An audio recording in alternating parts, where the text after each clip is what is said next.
What up is Marcus with Dynasty Football Dads, where we do daily Dynasty content. We're here doing another video. We're doing the top 5 wide receiver landing spots for rookies, which is important because we want to see where these rookies are going. I think the wide receiver spots are a little bit harder than the running back spots. We kind of see these obvious holes that the running backs are going to fill and probably go to, but the wide receiver spots are definitely more tricky. It took me a lot more going through cap space and trying to do all these different numbers. And if you've seen, I think his name's Al in The Hangover, where he's got all these different numbers when he's playing blackjack. That's what I felt like when I was trying to figure out all these numbers and I was cutting people and stuff like that on the cap space app and stuff like that. And it was fun. But anyways, number 5, and this might be a surprising spot. A couple of these are really surprising, especially my number 1. So stick around for number 1. It is not probably obvious, but number 5 is going to be the Kansas City Chiefs. Kansas City Chiefs are negative 23 million, and everyone's going, they have Hill, they have Hardman, they have Watkins, they have Kelsey. Like, why in the world would somebody want a free or a rookie wide receiver to go in that spot? Well, let's start off with Watkins as a free agent, so he's gone. They're not going to pay him. Hill is a free agent in 2022, so he signed through 2022. Sorry, he'll be a free agent after that. And I think with their cap space issues of already negative 23 million, and Pat Mahomes going to have a huge chunk, $500 million being filled in. Kelsey is signed forever. He's signed to like 2025. You're going to have him. You're going to have basically Mahomes, Kelsey. You're going to have Hill, but you need a beta. You need another wide receiver there. So I need a wide receiver, and perfect spots are like Amon-Ra St. Brown, Tylan Wallace. These possession, a little bit bigger wide receivers. Even an alpha like Rashad Bateman, like a second fiddle, like he would be perfect. The one problem is Chiefs only have 3 picks in the top 100, 31, 63, 94. I don't want another small wide receiver there. I don't want a Rondell Moore, Kadarius Toney. I don't want that type of wide receiver there. I want a bigger wide receiver that's going to fill Sammy Watkins' role and hopefully be more consistent. Because I think Kelsey's going to slowly dwindle in his stats. I think Hill's going to be the same, and that's why he's one of the top Dynasty wide receivers. You're going to need somebody else to fill in some of those short down plays and continue to be the beta to the alpha. And we've seen plenty of wide receiver ones be on the same team. Like, we've seen Mike Evans and Chris Godwin do it. We've seen Thielen and Jefferson do it. It seems like Thielen and even Diggs probably did it. We've seen all these different wide receiver duos do it, and I could see this being a good spot for them. Anyways, on to number 4. We got the Bears, the Chicago Bears. The one big problem is we don't know who the quarterback's going to be. I don't think it's going to be Trubisky. Man, every time I think it, sometimes I do, sometimes I don't, but I don't think it's going to be the Bears. I don't think the Bears are going to sign Trubisky in this case. Maybe Wentz, maybe not. Anyways, we have Mooney, Wims, and Ridley. Do you know those names? Because those are the current wide receivers that are actually active on their roster. They don't have Cordell Patterson. They don't have Allen Robinson. Those are all free agents. And Allen Robinson, you know how that bad blood that through the ownership and Robinson has been. I doubt it. I really doubt it that Robinson's going to go back to the Bears. I would be shocked. But they have a negative 6.1 million in cap, so that's a problem. They can't get a free agent and free agent wide receiver, so I don't even know if they can sign Robinson. And then 20, 52, 83 other picks. I could definitely see one of those being a good wide receiver pick. And they just have them and team number 3 have just a lot of targets to give around, and they might be bad teams, but they have a lot of targets. So come over to Target Land. Number 3 is going to be Detroit. Same NFC. We like the NFC, I guess. NFC. I don't like the Bears or Detroit, but they got lots of targets to swallow up here because these are all the wide receivers. So Jones, gone. Marvin Jones, gone. All right, that's fine. They have Sanu. No, he's gone as well.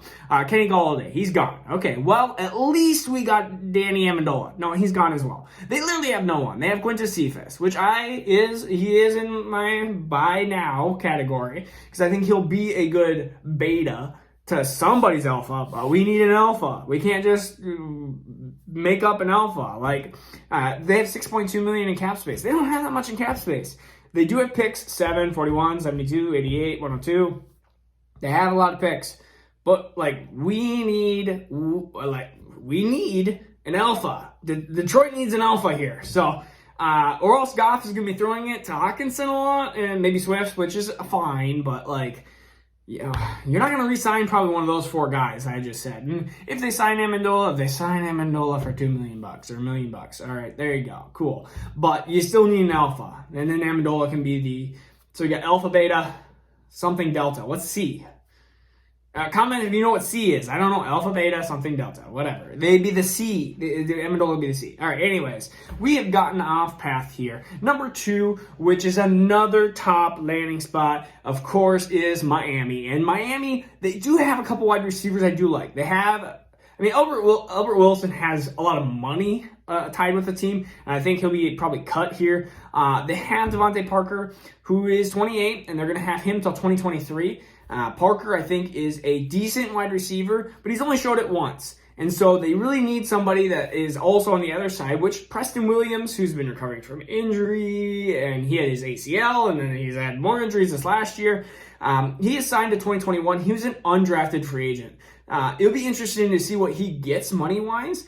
I could definitely see him being the one pest on Miami that would be the problem. But 3, 18, 36, 50, and 87 are the picks. Man, they got a lot of picks. And $27.8 million in cap space, which maybe they use that on the defense or something like that, because I am still going with the Alabama Dolphins, woo, or the Miami Crimson Tide, whatever. That is still my prediction, and I am going to go down on my Alabama Dolphins ship, because that's where I think they're going to go. I think Devontae Smith's going there, and that'd be an awesome spot, awesome fit there. Even if they get Jamar Chase, I won't be mad. If he goes there, it's going to be an awesome fit. Anyways, number one. All right. Very, very surprising probably. It is the nemesis of the Vikings. It is Skull. It is Green Bay. You might say, why Green Bay? They have all these different weapons. Well, Lazard, free agent. Tanyan, free agent. Aaron Jones, free agent. So, MVS, Devontae Adams, also free agents after this year. So they have 2 basically weapons that have 1 year on their contract. I would be shocked if they don't do something with Devontae Adams in the next 12 months.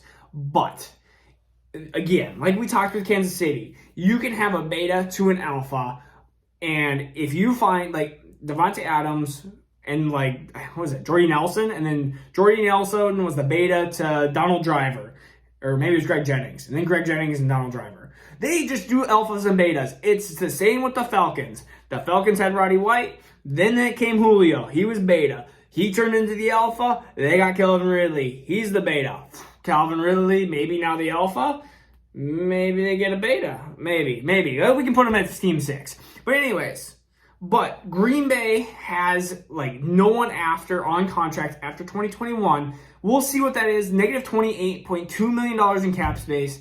If they don't draft a wide receiver, Aaron Rodgers might just walk out of Green Bay and never come back. I don't know. I mean, I would if I were him. Like, they need to draft a wide receiver for him. Just draft 3 of them for him if they really want to. I've been annoyed by the Green Bay. Like, you draft Jordan Love and you draft A.J. Dillon. A.J. Dillon, fine. But you draft Jordan Love? Like, come on. All right. He's the MVP of the league. All right. Then session over. Anyways, good. That would be a great spot for a wide receiver in my mind, and that's what I think. And you could think I'm wrong, or whatever. Comment if you think I'm wrong. That's fine. It's just early. Any other spots that I was looking at, or some other spots? I was looking at the Jets. Jets are going to have a lot of targets as well. They have Denzel Mims there, who I really do like.